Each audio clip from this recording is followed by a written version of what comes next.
But the principle involved has something about it that is very beautiful. The principle of preserving, of taking care, of loving, of doing everything possible to protect life. In the older days, the Japanese people, when they wrote a letter or threw away some scrap paper, never threw away a piece of paper without first of all burying it, because it had words on it. And these words might be very important words. You just didn't throw away words. If you didn't need them, you put them away, where they would be permanently taken care of by nature. These things are sentimental in the extreme.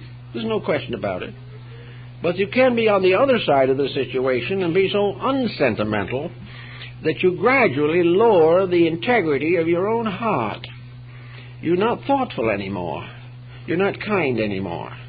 You're perfectly satisfied to hurt anything you feel like hurting as long as it pleases you. This is not good. I was talking not long ago with a nutritionist of considerable standing.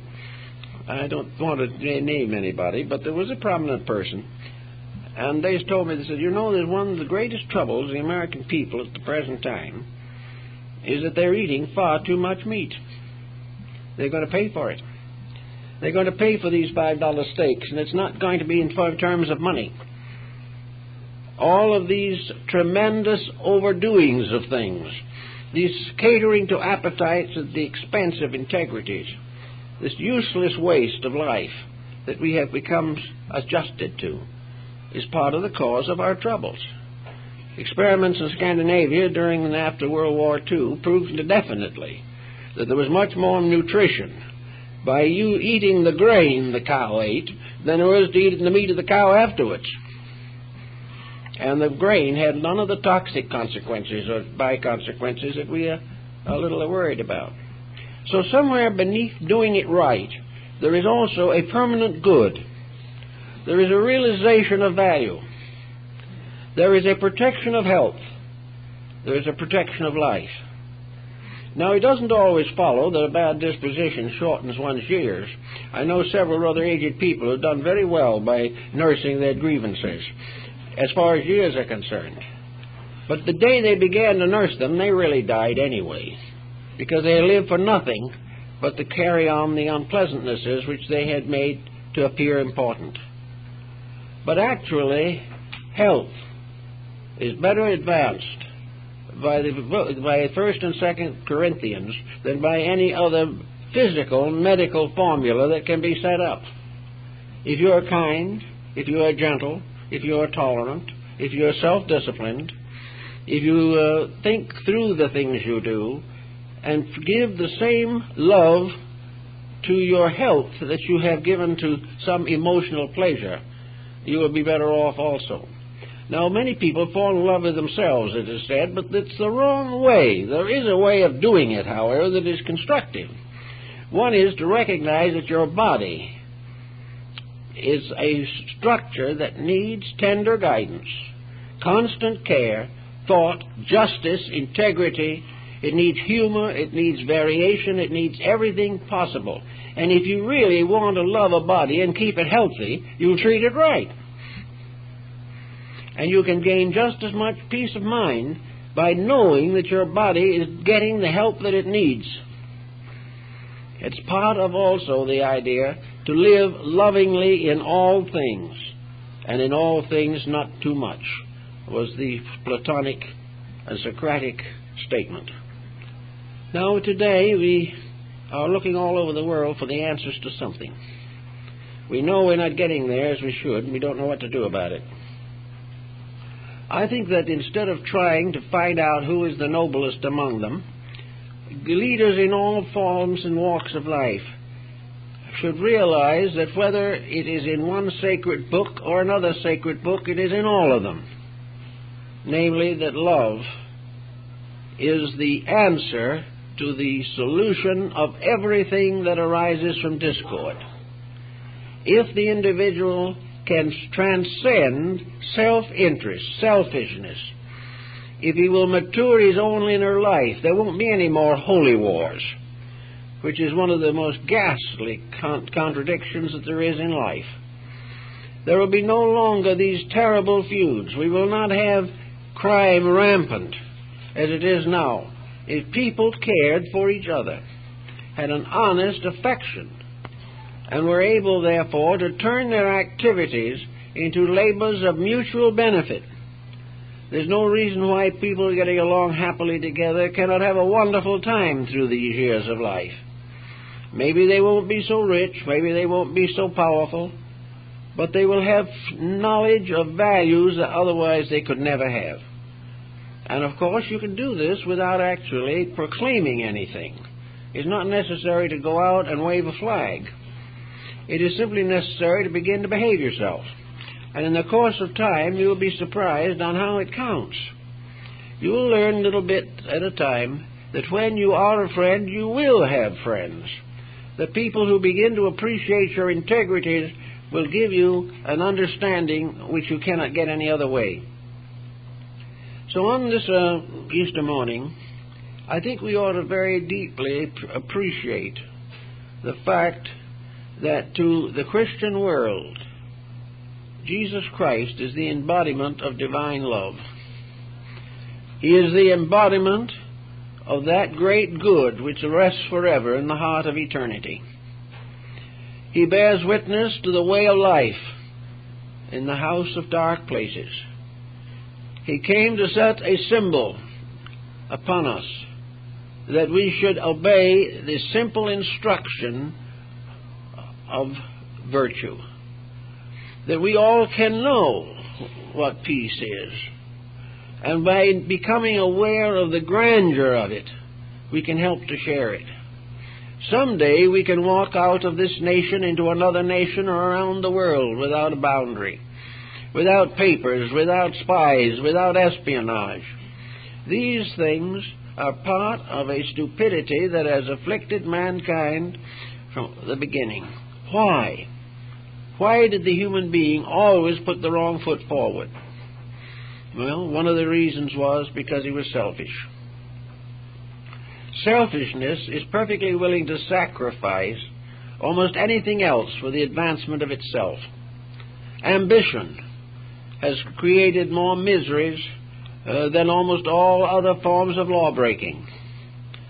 The unbridled determination to achieve worldly accomplishment, fame, and distinction, the idea of marrying for money, the idea of nobly quoting and watching for opportunities to discredit someone else so that we can take their place. All this type is foolish. The wealthy families are not happy, and today we can see by the press the miseries they're in. No one can be happy because he has broken the rules, but very few people are strong enough to keep the rules. Now there's another side also to this problem, and that is, how are we going to escape the pressures around us? A great many people have always decided the fight was too hard, so they have retired from the world. They have taken on sacred orders. They have departed into distant places. They have built hermitages on the tops of mountains. They have decided to renounce mankind because they can't live with it any longer. So they go off by themselves, and this again is a complete mistake. No individual can become more proficient in the realization of the divine plan for man. No one can become more proficient unless he is in there fighting. Fighting in a sense of living from day to day, keeping the faith, keeping the truth in the presence of adversity and animosities. Staying with it. Because it is only by staying with it that we grow.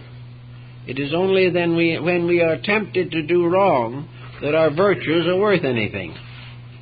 To run away from temptation is not to be strong, it's to be very weak. But to stay where we are, in the place where we are, and take on the job the best we can, has its rewards. Now, a person is not expected to make a complete change of everything that they are. But we can, I think, do a great deal of good every day by trying in simple ways to cultivate a few constructive attitudes and relationships. One common thing we should all think about is to try and find how to bring children and parents into closer understanding, how to find out the principles upon which mutual respect can be built. To do this may take quite a bit of thought, particularly if it has been delayed until wrong foundations are deeply laid. But anywhere around us, where there is an animosity and antagonism, wherever there's a prejudice or conceit, we can go to work on it. We can determine to the best of our ability that we are going to become truly a religious people. For as we find in the Bible, if you love me, keep my commandments. Many people say they love God or love Christ, but they do not keep the commandments. Now, if these commandments were a bunch of superstitions, as lots of people would like to think they are, it would all be different. But no one has ever proven that the commandments as given by Jesus are superstitions. No one has ever been able to prove that the world can gain anything by breaking them. But there are many ways of proving beyond doubt that we can gain tremendously by keeping them. Whether they were devised by some mortal in ancient times, or whether they came directly from heaven, is not important. They are the basis of a conduct by which we can survive. They are the basis of relationships which are necessary to our own well-being. Therefore, they are worth thinking about. We know that we can, with effort, make changes in ourselves. So, let us think now, not of what heaven can do for us, but what we can do to advance truth in our own lives. Advance beauty and integrity. Advance common affection and regard. Know the neighbors. Know the friends. Try to understand people in trouble. And if there is spare time, nothing to do, don't waste it. Try to use it for the common good. Many people today would be far happier and wiser and better if they'd cut down the television program and donate time and energy to constructive philanthropies. This business of constantly pleasing ourselves, thoughtless of the effect of others, or by simply believing that we give $1, that takes care of everything. The gift without the giver is bad. The entire problem of life is to gradually release, in a sense, the Christ quality through ourselves. The Christ in you, the hope of glory. The Christian principles being lived by each of us in our daily life. These, when they flow from us, become virtually a second coming. These principles coming forth from us return the Christ power to the world and return to man the peace and tranquility of inner security. Therefore, it is very important to try to find some way the presence of God, to practice the presence of God, to live every day not in a smug theological way. We don't even have to think of it that way. Instead of thinking of it's going to make us theologians, let us thus say it's going to make us better parents, better husbands and wives, and better citizens of the community. We don't have to hang any theological tassels on it. All we have to say is that it's common sense, and that common sense just happens to correspond constructively with the way of God. Because after all, we are part of a universe that is run by common sense, and we are the weak spots in the link, and we have to do something to take care of this. After all, this is not making a theologian out of us simply because we're honest. It simply makes a decent human being out of us. And out of the cultivation of those gentle virtues which make possible true love, we are also keeping faith with the great principles of integrity which support our world. It is very important, therefore, that we do find out a little more about love. The Neoplatonists of Alexandria also developed a code or a creed of how to understand love. They had all kinds of love listed and tried to understand it. And they made a kind of an order out of it, a sort of a scale. And then at the top of the scale, they put love of God. This being the supreme adoration, the highest possible attitude of human consciousness toward reality. This was a tremendous upsurge of love, of veneration, of adoration to that eternal power upon which we are all dependent for our existence. The one power that is the parent of all that lives, and has always been and always will be the benevolent parent, except that we do not recognize or keep the rules of that benevolence. The second on the line of love was veneration for the saints and sages, for those who by one power or another had dedicated their lives to the instruction of their fellow men, who had unselfishly taught the very truths and principles that are essential. Some of these were persecuted, some of them were martyred, but they are the heroes of the world, the greatest of all human beings. Therefore, we have a proper reason to respect them, to admire them, to venerate them, and to consider with gratitude their presence in our world. Therefore, another factor in love is gratitude. The ungrateful lover is in a bad way. The third level, of course, was a little different type of thing, but the same thing, and that is the love that we bestow upon all kinds of things in nature.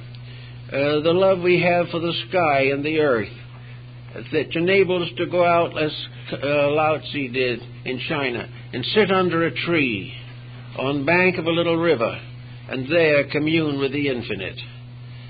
The love that steps out of itself to embrace all these natural things.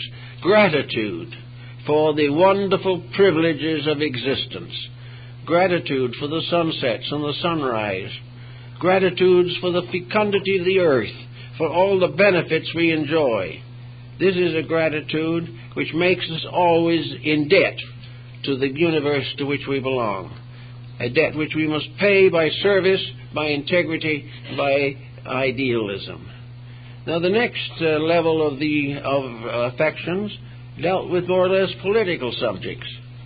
The love of humanity comes first. The fact that basically, regardless of how impossible they are, we love them all. There is a great love underneath. We do not excuse the spoilage, but we seek under it for those little human beings who are suffering from their own mistakes, often without knowing why, often without understanding the very destiny that they have brought upon themselves. We love them all, we want to help them, and we wish them well. The next one, of course, is one more common to us, the love of nation or race, the great tree to which we personally belong, the branch of life which is our own. We have a certain love for our own culture, our own arts, our own sciences, our own heroes. We believe in the integrity of our own peoples, and there is a certain inevitable veneration for the background of our own personal lives, so that becomes the second. The next one is the natural love for family and all that it represents. We recognize the integrity of the pattern we have set up, and will do everything possible to make it a success. And to make it a success, we must honestly love the members of that family and place their happiness, security, and well-being above the gratification of our own appetites. We can never do anything for our own benefit that is hurtful to another if we love them. If we can perform the hurtful act, it is because we do not love. Then there is also the love of other kingdoms in nature, of birds and beasts and flowers. There is love of beauty, love of virtue, love of integrity, love of all the different levels of human achievement. There's love of music, the love of the dance. Every constructive expression of human attitudes or attitudes can be interpreted as causes of joy, causes of happiness, expressions which we can interpret in terms of love. So gradually must come to the final decision that love must finally love the beautiful. Up to a certain point, it may not appear that way, but the love will leave nothing incomplete. It must carry on and make everything beautiful, everything filled with goodness. Love takes the imperfect and inspires it to greater perfections, but never by means of positive or intolerant indoctrinations. The actual fact is, as the poets have found long ago, that there is no real need, really, for a special education in selecting objects for devotion. The only thing is to relax away from what is not right. You can sit quietly by the side of a mountain or stream, and you can, in that quietude, reconstruct the universe. You can restore your own relationships with it. You can become aware of the transcendent beauty of life as life. All of the false things can fall away. And in quietude and silence, you can learn to recognize the infinite benediction and blessedness of the divine plan. Also in the quietude of your own home, in the silence and sympathies of the day, you can quietly contemplate the labors of love. You can realize how as gradually you can transmute the antagonisms that you've nursed through the years. You can love again things that you have forgotten or have renounced because of your own misunderstandings. So out of it all comes the Christian story. The story of love that was made flesh and dwelt among us. And we knew it not. And we persecuted it. And we allowed it to perish rather than to take over our lives and give us a share of life everlasting. Today we are again persecuting it. We are again failing. This time not really because we can't do better, but because the pressures of diversified privileges make it a little easier to be thoughtless of others and seek our own advantage. As we do this, however, the momentum of disaster builds up. We are in more and more trouble every day, and we do not know why we are in this trouble. We only know that the crime record is way up. We only know that delinquency is more prevalent, that alcoholism is becoming a greater curse, that drug addiction is also on the gain among human beings. And most of those who are involved either as sufferers or distributors of death have read the Bible or know about it. They know the Christian virtues. They know what the word honesty means. But for some unknown reason, they don't practice what they claim to accept. Why then should we not realize that unless the individual begins to work for a cause that is worthwhile, that he cannot make much of a contribution to life as it is? It is not possible for the average individual to turn around and change the course of politics or to get rid of the different difficulties in cultural strata. But each of us can do a little job right at home. Each of us can finally decide that we will have peace in our intimate circles of acquaintances, that we will live together in peace, not because it is a great effort, not because we're going to frustrate our every instinct and become hopeless neurotics because we try to be peaceful. but because peace is the natural state of the human soul. Peace within the individual is the secret of security in the outer part of him. If his inner life is deformed by all kinds of antagonisms, antipathies, and appetites, he cannot be well, he cannot be happy, he cannot think clearly, he cannot do a good day's work, and he can't keep a job. All of these things work together to the simple recognition that blessed are the meek, for they shall inherit the earth. Blessed are they that hunger and thirst after righteousness, for they shall be filled. The great blessings of life come to those who weigh and carefully consider the quiet acceptance of the Christ principle, of the continuous effort not only to be Christ-like, which means to be Christian, but also to realize that there is a little Christ in each of us that can also go out and reach to those who are a little more needy even than ourselves. The life of Christ is a life of unselfish service, of dedication to principles, and of the gradual uniting of all differences and all antagonisms. The life of Christ is a life of peace in the light of God. It is man finally making peace with the universe to which he belongs, a peace that will bring him in safety through the orbits of the stars and the planets and out into space. Everywhere in space there is great peace, great silence, great and eternal order. Everywhere in the smallest things there are mathematical sequences. There is order, discipline, and law. And the greatest of all the laws is the law of love. For it is this law by which all things are transformed. It is the great alchemical transformer. It is the mystery of the elixir of life and the powder of projection. For love takes the commonplace and transforms it into precious metal. It takes the common occurrence and the common experience and makes it sacred. It takes the daily life, which apparently is mediocre, and makes it a brilliant and marvelous experience of the Spirit. Wherever love comes, it brings with it life. When it departs, life goes with it. So in these difficult times, love must be interpreted, not in terms of personal satisfaction or emotional success, not in terms of passion, not in terms of anger, not in terms of lust, but in terms of unselfish dedication to the good of others.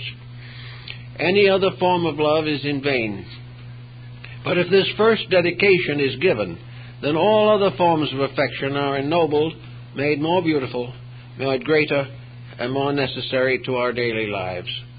It is up to each individual, therefore, to try to do something to make himself stronger and wiser and better. So I think the transmuting power, the wonderful transmutation of love, is something that we should all really think about. The alchemists were supposed to be in search of the elixir of life, and it is probably true that a true love, bringing with it discipline and proper ordering of life, can extend years tremendously.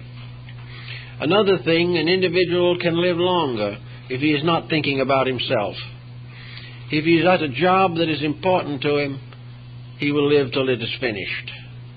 Everything points to the dedication away from self, away from personal satisfactions, and certainly away from catering to the weaknesses of human nature. It will not be possible to correct all these weaknesses at once, or maybe for a long time, but we can start a little. We can plant the seed of piety, the mustard seed of the scriptural parable. And by planting this mustard seed, it shall grow into a great tree.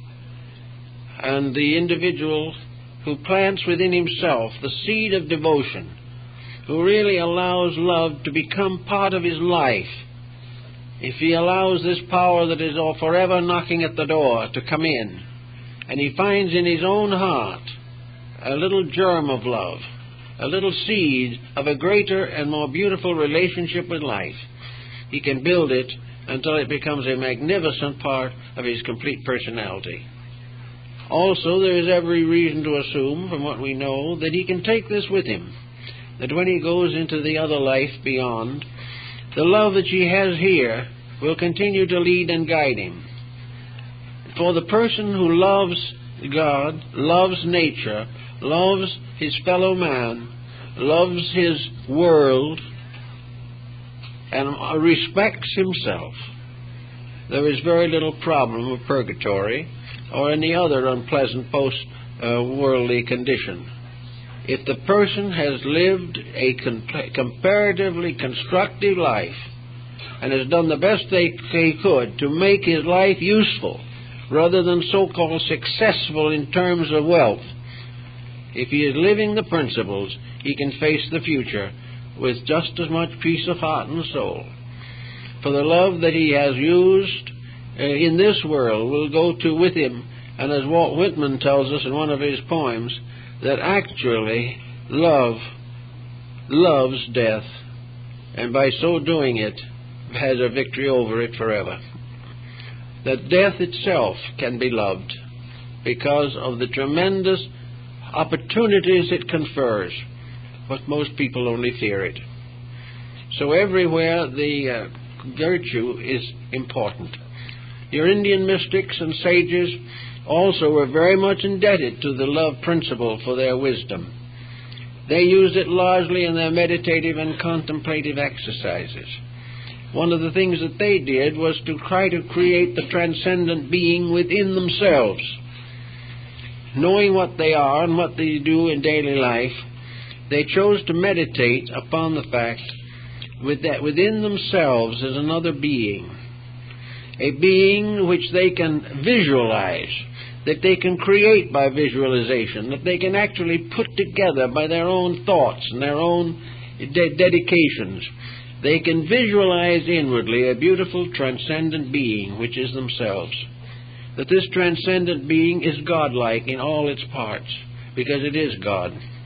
That this transcendent being lives only to do good, to achieve all that is possible for the good of mankind. And that the message of this transcendent being is, don't think about yourself. Don't try to be good. Don't try to be wise. Rather, try to love and to serve and to be grateful.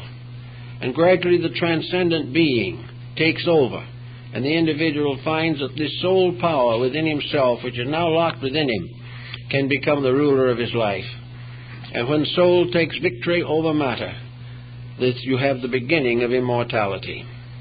All the good works of man have to be blessed by the simple fact that man has kept faith, that he has kept the principles of religion, that he has used them in daily construction of worldly problems, the daily interpretation of the commonplace, but in so doing has continued to build within himself the over-self, that is mysterious and wonderful power, which is the power of soul over body.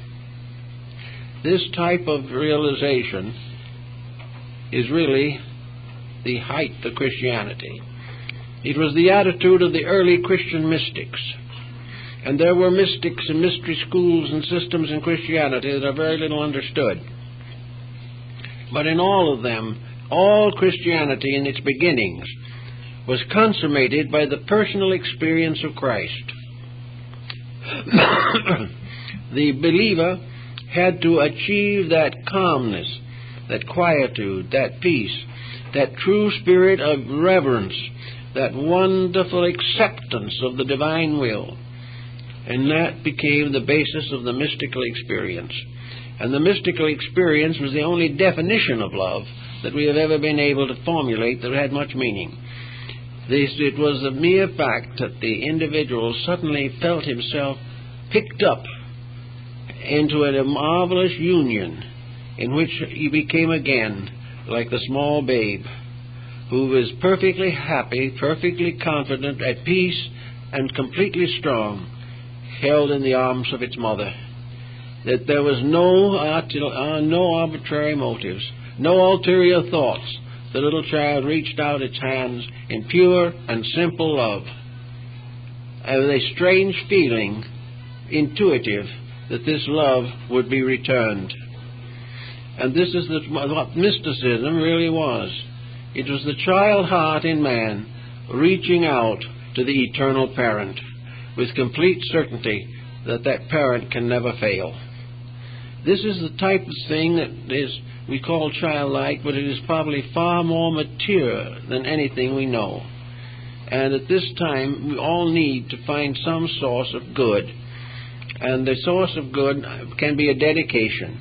It can be a determination to come a little nearer to the mystery of love by weeding out, one by one, attitudes that are not loving, attitudes that are not kind, attitudes that are not beautiful. If we can do these things, we not only fulfill our destiny, but we are Christians. And until this happens, we are somewhere on the outside looking through the bars at something that we have forbidden ourselves the right to experience. So on this occasion of Easter, as a part of our divine year, so to say, we have a new birth of the Spirit in ourselves. We have the resurrection and the proof, the eternal proof, that there is in man the power to redeem him. And that power to redeem man in man is God. And that this power is in all of us. And when we are tired of being sick, tired of being miserable, tired of being cruel, we have always the perfect right to express through ourselves the healing grace of God. We can be agents of the release of the divine through our own natures. This is something we should all work toward. We won't all make it right away, but we can all try.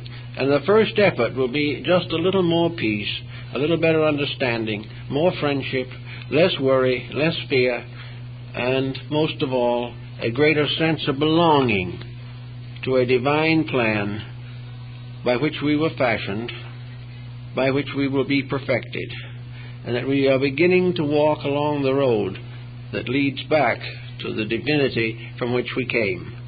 If we keep these thoughts in mind, we will not only be good Christians, and better Christians at least, but also we will be better people, just better human beings, better able to solve the very pressing material problems of existence. For the victory of spirit over matter is the victory of solution over problem. And the victory of soul over body is the victory of truth over error. These things can be worked for, and if we work with them carefully, we will be well rewarded. In the meantime, have a happy Easter. I'd like to announce at this time that we will have a memorial service at 1 o'clock here in the auditorium for a friend of the Society whom we have all known for a great many years, and the husband of Mrs. Thomas, who is a librarian and whose husband passed on recently. So we'll have a little memorial service at 1 o'clock, and you're all invited if you wish to attend. Thank you very much.